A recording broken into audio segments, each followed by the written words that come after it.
Então vamos lá, meus irmãos, continuando aqui nossa gravação, nosso 11º dia de introdução ao Antigo Testamento 1, a parte C, o último bloco da última aula. Glória a Deus! Chegamos ao fim dessa parte. Querendo Deus, quinta-feira, vamos começar a introdução ao Antigo Testamento 2, que aí a gente vai para os outros livros bíblicos, tá bom? Vamos lá, então, deixa eu compartilhar aqui para vocês. Agora a gente vai tratar sobre Esdras, Neemias e Esther. Esdras, Neemias e Esther. Autor do livro de Esdras. Pode ler para nós, pastor Johnny? O autor é Esdras, autor, compilador, data de 430 a 425 a.C., temas principais: volta de Israel, reconstrução e renovação da aliança. Dá uma pausa aqui, deixa eu dar uma pausa aqui. Quem veio primeiro, o livro de Esdras ou o livro de Neemias?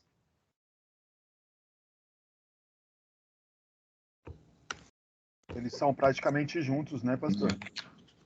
Então, é isso que é interessante, Gil. A gente acha que é bem juntinho, né? É a impressão que se dá, né? É a impressão que se dá, né? Olha que interessante, irmãos. Isso que é uma delícia. Por isso que estudar, irmãos, é muito gostoso. Eles vão para o cativeiro babilônico. Guardem isso, irmãos. Algumas datas são fundamentais, hein? Ó, dicas para a prova, hein? Quais são? Quais são? Monarquia dividida. Primeiro cativeiro assírio. Cativeiro babilônico, retorno do cativeiro babilônico, reconstrução do templo. Estão entendendo? São datas fundamentais. Então, agora, olha que interessante. Eu, durante muitos anos da minha vida, mesmo depois do seminário, eu tive essa aula, né? E não guardei muito bem esse detalhe. Muitas vezes eu estava pregando e falava sobre Neemias e falava, não, porque Neemias veio reconstruir as muralhas para depois Esdras vir reconstruir o templo. Aí eu pergunto, o que é mais importante, templos ou muralhas? O povo de Deus, partindo do pressuposto do povo de Deus. O templo, O que é mais importante? O templo? O templo. Muralhas é para proteger o templo. A cidade, mas se não tem templo, não tem sentido ter muralhas. Concorda? Sim. Então, agora, nesses dois livros, a gente vai fazer aqui o estudo, e é interessante que na Bíblia judaica, Esdras e Neemias é um livro só também, por causa dessa ideia, Gil. Eles são bem próximos, mas são bem próximos na perspectiva antiga, tá? 10 anos é próximo na perspectiva antiga? É. 20 anos é próximo? É. 70 anos é próximo? É próximo. Entendeu? Na perspectiva antiga. Então, não é que, por exemplo, quando a gente pensa assim, eles reconstruíram o templo, e aí eles reconstruíram rapidamente, ou eles demoraram, nós não temos essa ideia. E aqui onde entra a beleza agora daquilo que chamamos de profetas menores. É aqui que entra algo genial, porque vem primeiro contingente voltando a Jerusalém. Logo na sequência, ele reconstrói o templo. Voltam a adorar a Deus. Mas essa reconstrução não foi fácil. Para eles concluírem o templo, não foi fácil. E depois, mesmo assim, eles estão sofrendo, porque as muralhas ainda estão em ruínas e tem portas principais que ainda estão queimadas. Ou seja, o acesso para o inimigo era muito fácil. E aí vem, então, quem? Neemias. E ali Neemias refaz as muralhas, refaz as portas, reconstrói as torres, estabelece Jerusalém, protege o templo. E mesmo nesse período, que não são poucos anos, Deus levanta vários profetas. Para quê? Para animar o povo. De que forma, pastor? Para animar o povo à reconstrução do templo, a manutenção do templo, o zelo para o templo. Olha que interessante. Aí onde entram os profetas menores. Isso é fantástico. Dos profetas que nós chamamos profetas menores, só 2 profetas que foi antes dessa fase. Todos os outros são dessa fase. Logo depois do regresso a Judá. Olha que como muda a nossa visão panorâmica, né, irmãos? Como abre, né? Como a nossa visão fica um pouco mais lúcida com relação a isso, tá bom? Beleza? Alguma pergunta? Alguma dúvida? Não? Então vamos lá. Livros de Esdras e Neemias. Pode ler para nós, pastor. Quando o senhor falou... Você já leu temas principais. Pode falar. O que você Verdade, né? Quando o senhor perguntou quem escreveu primeiro, eu falei, eu juro que os 2 foram escritos juntos, no mesmo período ali. Eu tinha visto no livro o texto, aí o senhor falou agora, de fato, suscitou a informação. Ok, vamos lá. Divisão fundamental. Esdras. Ponto 1, reconstrução sob Zorobabel. Ponto 2, reforma religiosa do povo sob Esdras, o sacerdote escriba. Neemias, reconstrução dos muros, Neemias. Ponto 2, renovação da aliança sob Esdras. E 3, reformas posteriores sob Neemias. Joia. Aqui está dando as divisões fundamentais. Agora, é claro, né, irmãos, muitas vezes a data que o autor ele está escrevendo não significa que foi a data que eles voltaram. Porque podem ver, ó, a história do livro se dá aqui, ó, o livro de Esdras, reconstrução com Zorobabel. E com Neemias, a reconstrução dos muros. Reconstrução do que com Zorobabel? Do templo. O livro de Neemias é a reconstrução dos muros, mas isso não foi simultâneo, né? Você pode ver que no livro texto nós veremos algumas questões de datas muito interessantes.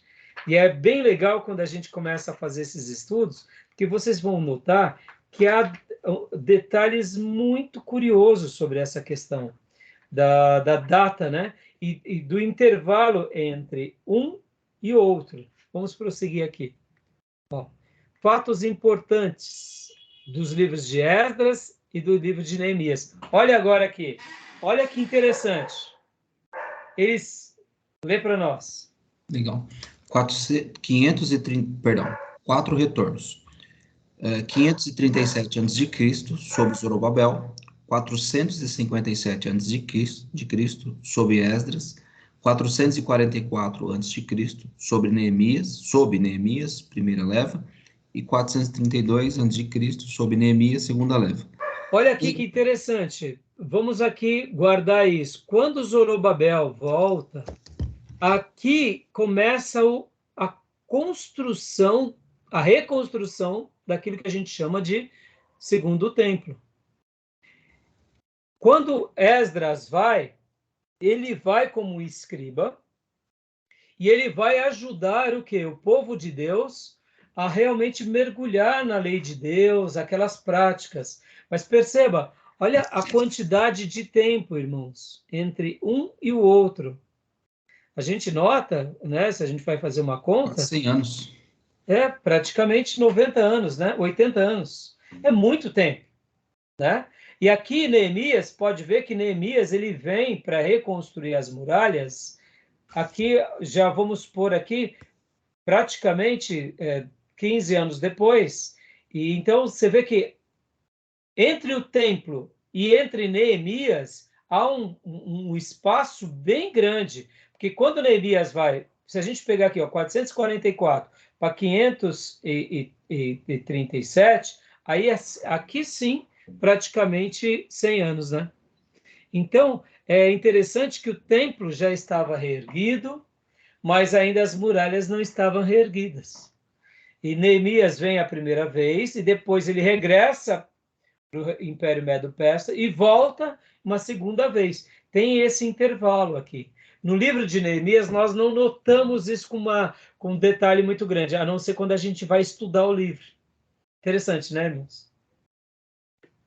Querem fazer algumas perguntas, alguns comentários? Ficou bem claro com esse slide aí. Ficou bem claro. Ficou bem claro, né? Porque até mesmo, olha que interessante, irmãos, o legal dos slides e da aula, da autoexplicação, é porque tem vezes que a gente está lendo o livro-texto, são tantas informações que a gente se perde um pouco em datas, na cronologia. Por isso que eu gosto muito, irmão, sempre que eu posso, eu gosto de pegar, por exemplo, a cronologia de Israel. Uma cronologia grande, né? E aí você tem ali os reis, tribo do norte, quem foi? Tribo do sul, quem foi? Profetas, onde ele atuou aproximadamente do tempo. Aí você vai ver que tem profeta, por exemplo, Elias, nós sabemos que ele profetizou durante os dias de Acabe. Mas nos dias de Acabe, quem era o rei de Israel, de Judá? Josafá. Interessante, né? Então, possivelmente, Elias e Josafá tiveram contatos. Agora, Elias, com a escola dele, ficava no norte. E no sul ficava Josafá juntamente com os sacerdotes. Então, possivelmente, Elias tinha livre acesso à turma sacerdotal. Olha que interessante. A gente não percebe isso. Possivelmente, nas festas e nas adorações, Elias ia, porque ele era uma autoridade entre os servos de Deus. Pode ver que ele passa todo o caminho, vai até o Monte Horebe, volta, ele tinha acesso em Judá.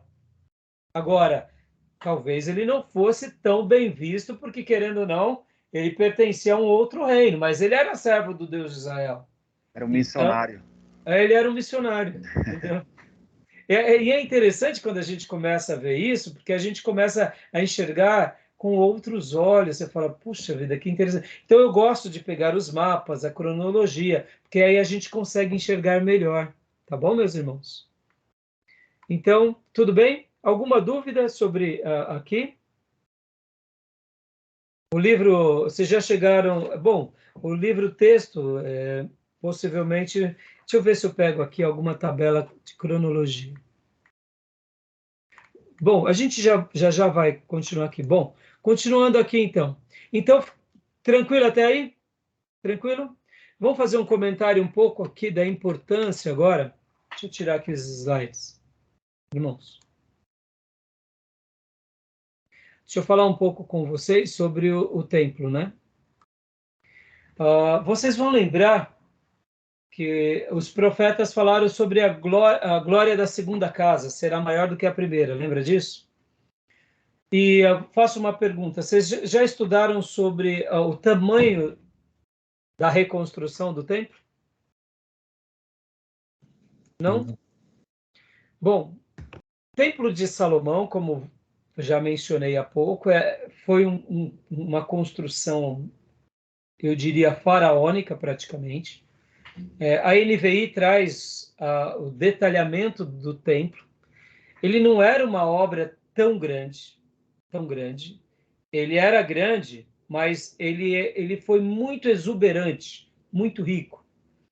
Aliás, ele não foi tão grande quanto o espaço propriamente dele, mas a área ao redor, pode ver que até hoje, lá em Israel, tem as muralhas de Salomão, as muralhas do templo, que foram feitas possivelmente nos dias de Salomão. Então, você nota que aquela construção de Salomão, quando fala sobre o templo, quando fala sobre aquele espaço, e depois a maquete ao redor, ele era muito grande. Mas a área entre o templo, principalmente o espaço entre o santo e o santíssimo lugar, não era tão grande. Não era tão grande. Tinha 29 metros de comprimento, por 9 metros de largura, por 13 metros e meio de altura. Ou seja, pega um terreno de 5 por 25.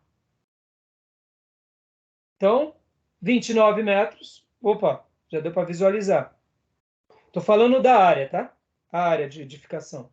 29 metros por 9 metros de largura, por 13 metros e meio de altura.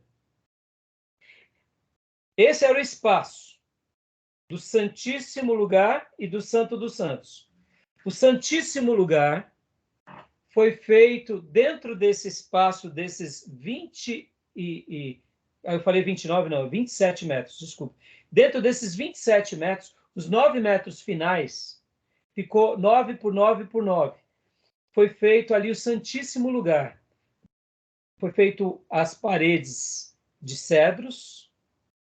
Essas paredes laterais, essa construção de 29 metros, era de pedras lavradas.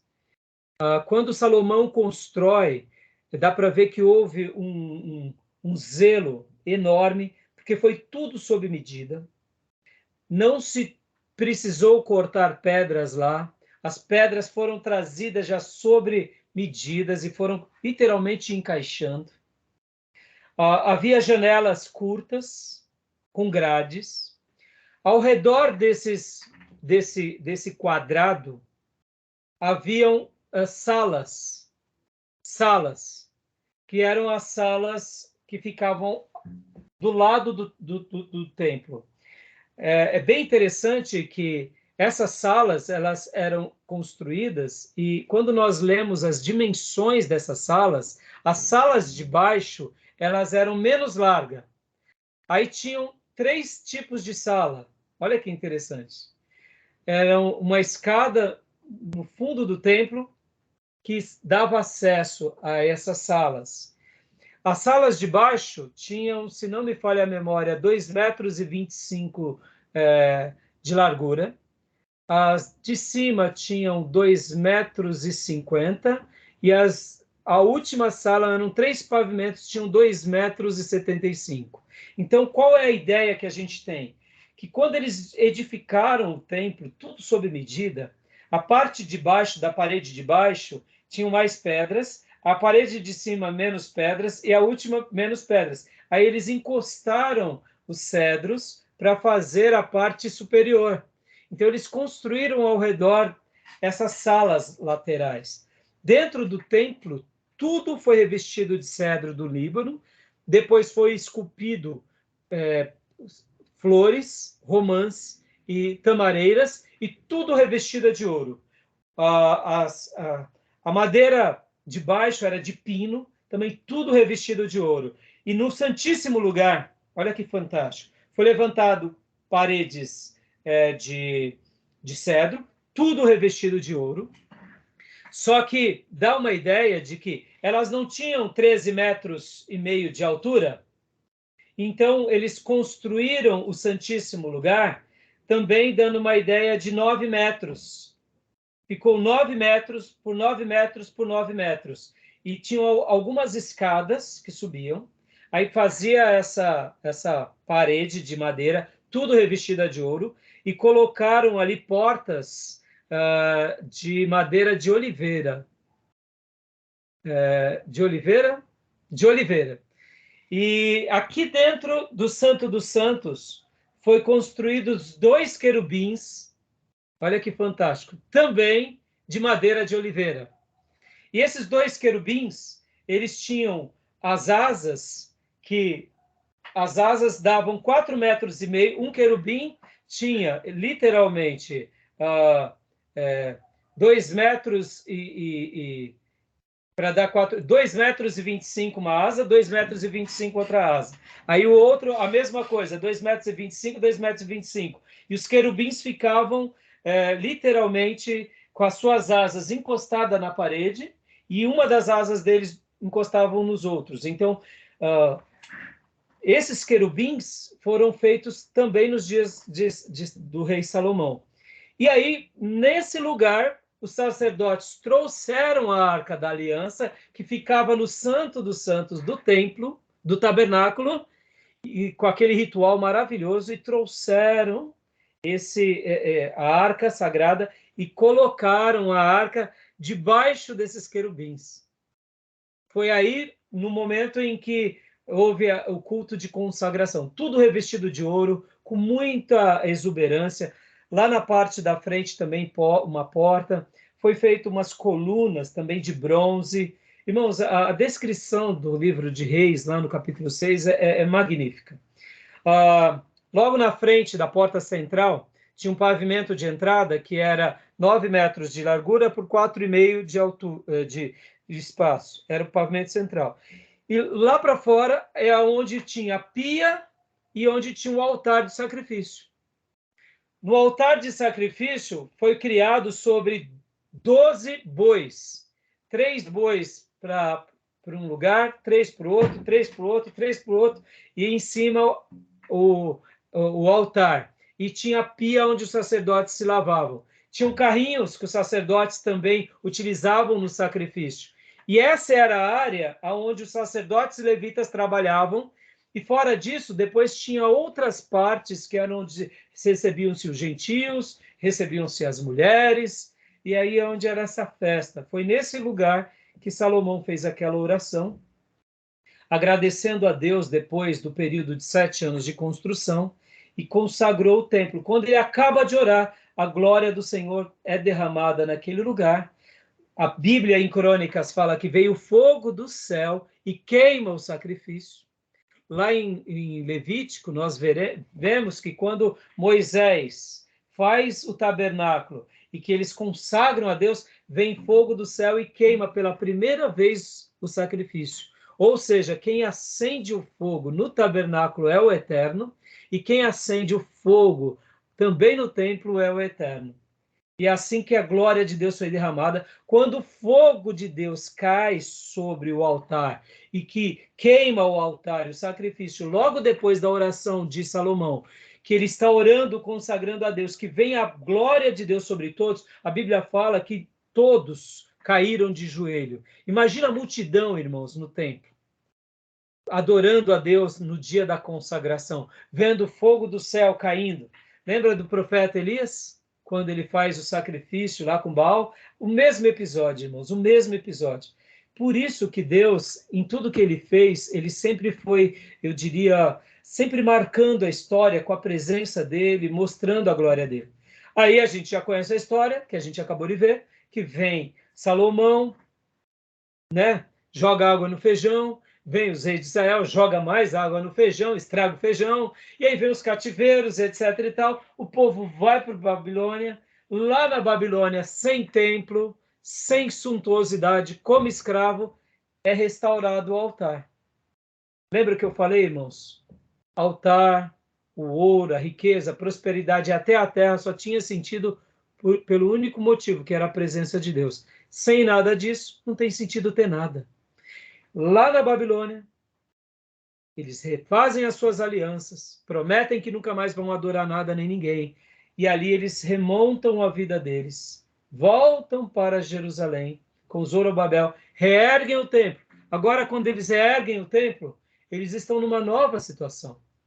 Lá atrás, com Salomão, foi um templo de glória, de esplendor e de riqueza. Agora eles estão regressando pela misericórdia de Deus e com o favor dos reis, dos impérios medo-persas. Eles vêm com posses, vêm com donativo, mas, irmãos, não era igual que eles tinham. Para vocês terem uma ideia, nos livros de Reis e Crônicas, nós vemos que Davi, ao preparar o templo para Salomão, Davi já tinha deixado tudo pronto. E, inclusive, o próprio Davi destina do cofre dele pessoal riqueza como presente a Deus para a construção do templo.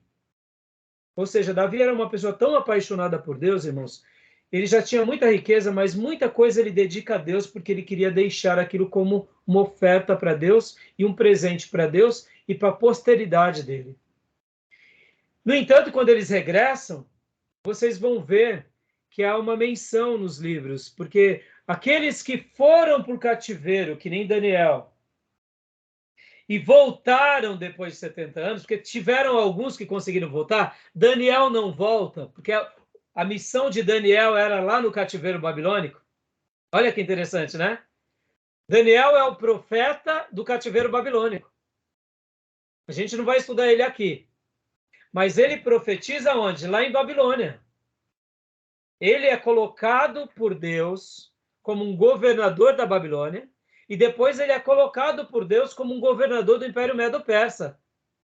E ele não volta para Israel, porque a missão de Daniel era lá em Babilônia. Era ser bênção para o povo judeu e para todos os povos, começando pelo Império Babilônico e depois pelo Império Medo-Persa. E olha que interessante, Daniel não volta, mas muitos outros que eram contemporâneos de Daniel voltaram.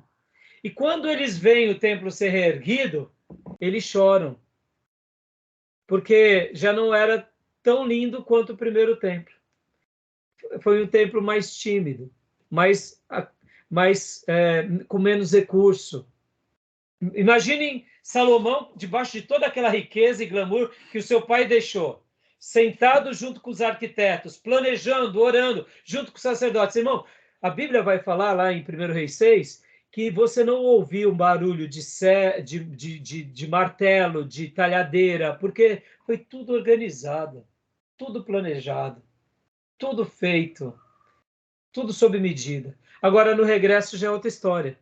E por isso eles choram. E é por isso que Deus levanta um profeta e diz: a glória da segunda casa vai ser maior do que a primeira. Por quê? Aí eu te pergunto, foi maior ou não foi? Foi maior ou não foi? E de que forma foi maior? Vamos para uma aplicação bem prática aqui. Vamos lá. Começa, Júnior. Foi maior ou não foi?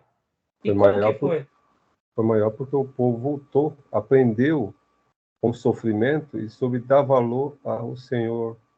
E voltou porque lá fala, não sei se é o Salmo, que fala sobre a saudade que eles tinham lá, estavam na Babilônia, de retornar para a terra.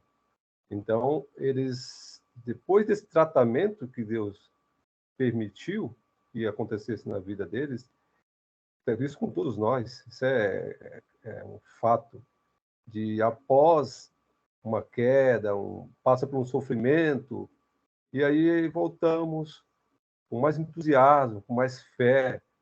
E aí, por isso que foi aquele culto a Deus com motivação correta, né? Com adoração, depois de sair da mão do inimigo, de sofrimento, 70 anos de escravidão, eles voltam para a terra deles e para o local, né? De adoração. Bom, alguém quer comentar mais alguma coisa, Júnior? Muito bem, muito boa a sua resposta. Querem comentar mais alguma coisa? Júnior foi bem completo, mas pastor Johnny, Jill, irmã Cleusa, Maísa. Bom, o Júnior já falou tudo. De fato é isso, irmãos. A glória da segunda casa foi maior porque é Deus restaurando o seu povo e tendo misericórdia do seu povo. Deus poderia ter exterminado a linhagem de Israel por causa dos pecados. E Deus ainda deixou um remanescente por amor a Davi. Irmãos, guarda isso. Isso é fundamental. Deus sentencia os pecados, mas Deus honra a fidelidade por várias gerações. Isso é fantástico. E antes com Moisés, né? Lá atrás. Exatamente. Então a gente vê, olha só, irmãos, muitas vezes a gente está fazendo uma obra para Deus. Aqui eu estou sendo prático agora, tá, irmão? Estou saindo um pouco da introdução, da teologia, eu estou vindo para a teologia prática. Guarda isso. Às vezes a gente faz uma obra para Deus e a gente parece que não vê tanto resultado, sabe? É a mesma igrejinha, é a mesma turminha, é aquela, né? Parece que nada acontece.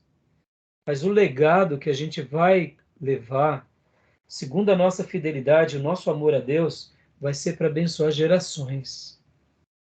Só para vocês terem uma ideia, os grandes avivamentos que aconteceram tanto na Inglaterra quanto nos Estados Unidos, e principalmente quando John Wesley veio pregar e George Whitefield veio pregar nos Estados Unidos, nós temos um pastor de uma pequena igreja, de uma pequenina igreja chamada pastor Jonathan Edwards, de uma pequena igreja congregacional, que não tem nada a ver com a congregação. A igreja congregacional era uma igreja parecida com a igreja batista. É igual a igreja batista, mas o nome deles, ao invés de ser batista, era o congregacional. É da igreja congregacional que nasce uma faculdade, que é a faculdade de Harvard. John Harvard era o pastor de uma igreja congregacional.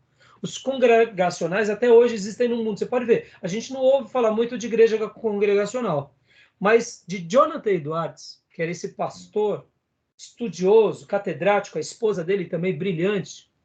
Olha só que interessante. Ele pregou para uma comunidade que não era muito grande, mas a história de Jonathan Edwards foi extraordinária, levando o avivamento nos Estados Unidos, junto com Whitefield e Wesley, com aquele sermão Pregadores nas Mãos de Deus irado. E depois a igreja dele, a linhagem de Jonathan Edwards, se vocês forem acompanhar, vai ter pessoas ilustres na história americana, senadores, pessoas importantíssimas. Ou seja, irmão, muitas vezes a gente está fazendo uma obra aqui, ó, no seminário. Eu sou fruto da obra do pastor Ernesto Nini e do pastor Paulo Souza Oliveira. Estou levando essa obra e espero que essa obra continue, porque eles começaram. Eu lembro como hoje, o pastor Paulo era o auxiliar do pastor Ernesto Nini. Eu fui treinado em teologia pelo pastor Paulo. 50% da minha teologia foi do pastor Paulo, que é fruto do pastor Ernesto Nini. Ou seja, irmãos, imagina. E eu já estamos há 11 anos abençoando turmas.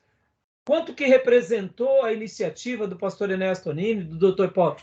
Muitas vezes a gente olha para a vida desses grandes homens de Deus. O Dr. Paulo deixou alguns livros escritos.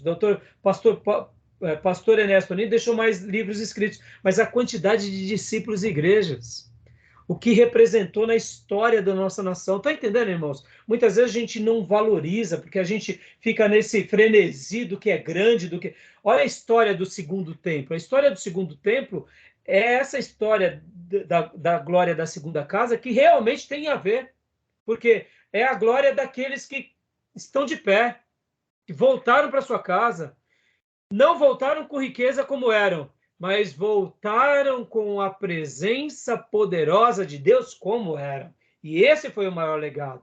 Estão entendendo, irmãos? Porque pode até sobrar ouro, mas se faltar presença, não vale de nada o ouro.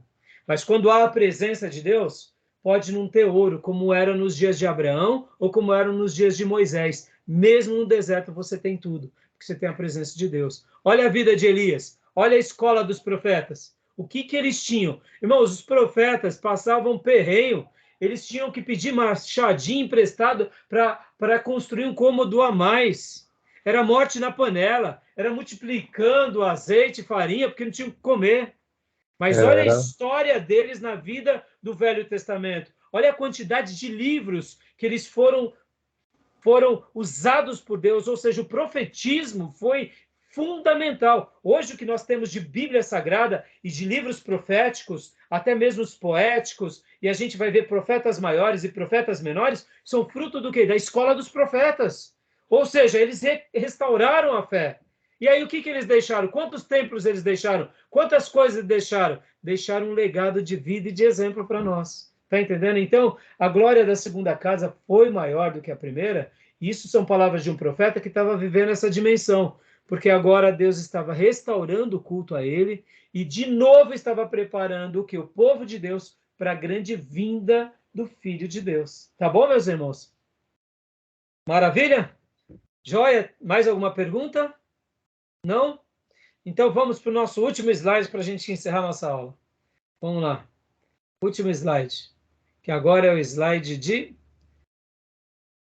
Esther. Deixa eu compartilhar para vocês e a gente vai estar concluindo. Já está passando para vocês o slide de Esther, não? Ainda não, pastor. Ainda não? Vamos lá. Compartilhar rapidamente. Vamos lá. Livro de Esther, pode ler para nós, pastor Johnny. Hoje você está lendo porque você falou que estava meio cansadinho. Então, vamos lá. Vamos. Livro de Esther. Autor, Esdras, Neemias ou Mordecai. Deixa eu dar uma pausa. Por que se deem essas dúvidas, irmãos? Né? Porque, por exemplo, a gente viu há pouco, né, que no livro de tanto de Esdras como Neemias, o autor é Esdras. O próprio livro de Neemias, possivelmente o autor é Esdras. E olha, como Esdras honra Neemias, hein? Isso é maravilhoso. Quando a gente lê o livro de Neemias, pode ter sido que também seja o próprio Neemias que escreveu, mas se torna muito mais lindo quando a gente vê que foi Esdras que escreveu. Concorda comigo? E agora no livro de Esther, o autor é Esdras, Neemias ou Mordecai, tá bom? Tudo bem? Perfeito. Data? 460 a.C. Temas principais: livramento e preservação dos judeus na dispersão. Divisão fundamental. Ponto 1, perigo do extermínio judaico. E 2, grande livramento e ascensão judaica do Império Persa. Fatos importantes do livro de Esther. Joia. Assuero, que é o Xerxes, né? 465 a.C. Os acontecimentos do livro se encaixam cronologicamente entre os capítulos 6 e 7 do livro de Esdras. Vaste, rainha desobediente em um império autoritário. Esther, rainha sábia, colocada por Deus para livrar o povo, 12 meses de preparação e embelezamento. Amã, o primeiro antissemita, ódio aos judeus. Jejum coletivo, 4 do 15 ao 17. Uma jovem nova surge, Purim, sorte, 14 e 15 do mês de Adar, que está entre janeiro e fevereiro. O livro de Esther também é uma novela oriental. Lembra que na aula passada eu falei que tem um livro que ele se assemelha a uma novela oriental? Qual era o livro? Irmã Cleusa e irmão Júnior? O livro de Esther? Não, mas o outro livro, que esse é uma novela. E qual era o outro livro que a gente tratou semana passada? Eu falei que parece... Hã? Ruth. Isso, Ruth. Ruth. A maneira que o livro de Ruth se apresenta é também como se fosse uma novela. Sim. Tratando dessa forma. Por isso que o livro de Ruth ele é colocado na Bíblia judaica junto com os Salmos. Porque ele acaba sendo quase que poético, como é o livro de Esther. O livro de Esther também tem essa conotação. O livro de Esther é um dos únicos livros da Bíblia que não aparece o nome de Deus. Como pode um livro não ter o nome de Deus e ser inspirado por Deus? Mas eles fazem menção, né, de Deus, né? O tempo todo. Porque Tempo vamos todo. orar, vamos jejuar. É. Eles não falam diretamente, mas está embutidamente a ideia. Mas vocês percebem, irmãos, que beleza? Bom, a história vocês conhecem. Quem não conhece, leia, porque é uma história maravilhosa. E aqui, quando ele fala, né, o antissemitismo, o que seria isso, né? Seria aquela ideia do ódio aos judeus. Sim. Né, o ódio aos judeus. Quando Sim. fala que rainha Vasti era desobediente num império autoritário, eu não quero acreditar que a ideia de império autoritário seja uma definição, mesmo sabendo que na antiguidade era assim, mas vocês vão ver que também Davi tinha uma liderança forte e nem por isso ele era um homem autoritário.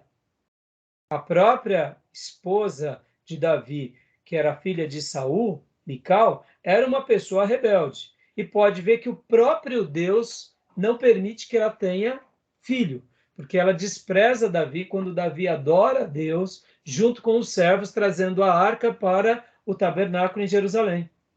E o próprio Deus parece, na citação do livro de Samuel, que Deus também amaldiçoa ela. Mas ela não era piedosa, porque ao invés dela fortalecer o reino de Davi e louvar a Deus, porque Deus estava dando uma chance a ela e ainda a família do seu pai estava honrando o ministério do seu marido, ela despreza ele pela atitude dele. Pergunta, irmã, pode perguntar. O pastor, que nem a rainha Vasti, né? A rainha Vasti está como assim, desobediente, mas no livro de Esther faz menção que o rei manda ela vir de coroa. Esse vir com a coroa é para ela vir só vestida, só usando a coroa, ou a coroa só é o detalhe ali? Não, você está imaginando uma cena assim vulgar, seria isso? Isso, que ele Não. manda ela vir só desnuda, vestida só com a coroa. Não. Essa ideia Não? eu desconheço, mas eu acredito que não. Eu acredito que o fato ali era trazer ela, porque o que acontece, irmãos? Podem ver que os reis tinham muitas mulheres, porque um rei ou um nobre que tinha muitas mulheres, ele demonstrava o quê? Muitas posses, muita riqueza. Porque como que você poderia ter várias mulheres sem sustentar? Então, além de sustentar, eles também tinham a beleza como um fator determinante. Ela, possivelmente, era muito bonita, mas ela demonstra ali que ela queria ser uma Jezabel, sabe a Jeza? Né? É uma Jeza, faço o que quero, como quero. Só que ele não era um Acabe. O Acabe dá para ver que é um bananão, mas o Assuero aqui, o Xerxes, dá para ver que ele não é um bananão. Entendeu? Então, ficou estreito para ela. E aqui entendi. Acabou o papo. Podem ver que era normal entre os reis até o fato do que da mulher entrar na presença do rei, ela tinha que pedir autorização, e se ela entrasse sem autorização, sem ser convidada, ela poderia morrer. Irmão, você tem que lembrar que essa figura real, o rei, ele era a lei máxima representada no seu país. E aqui a gente não está tratando de um reinado, nós estamos tratando de um império. Ó que mulher ousada. Era o imperador dos dias. Ó, deixa eu dar um dado aqui. Esse daqui é legal, hein? Eu vou passar para você. A gente já está acabando, irmãos. Mas esse daqui é legal. Olha aqui o tamanho do império. Olha o tamanho do império, que foi o Império Medo-Persa. Não foi uma coisinha pequena, irmãos. Olha aqui. Deixa eu ver. Esse daqui é o Império Assírio. Aqui é o Império... deixa eu mostrar primeiro o Império Assírio para vocês. Olha o Império Assírio, do cativeiro assírio, quando, de fato, o Império Assírio, aqui é o Império Assírio, quando a tribo do norte foi escravizada. Olha só que legal. Olha o tamanho do império, irmãos. É muito grande. Aqui a gente... Aqui, ó. Ó. O Império Assírio era muito grande, irmãos. Hoje, essa região aqui é o Irã, Iraque. Ó. Aqui, ó. Olha só.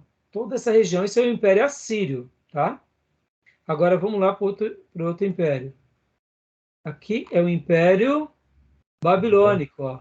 Olha o Império Babilônico. Império Babilônico, estão vendo? Olha como ficou maior o Império Babilônico. Inclusive, irmãos, isso geograficamente é muito grande. E agora vamos ver aqui o Império Medo-Persa. Olha o Império Medo-Persa, irmãos. Toda essa região, né? Toda essa região, inclusive a região da Grécia. Isso era muito grande, irmãos. É muito grande. Bem grande.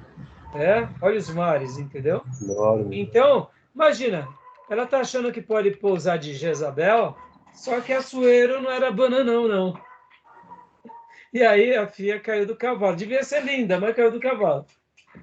Né? Entendeu? Agora, essa ideia, irmã, eu nunca vi, viu, irmã? Eu nunca li nada a respeito disso. É muito protocolo, né?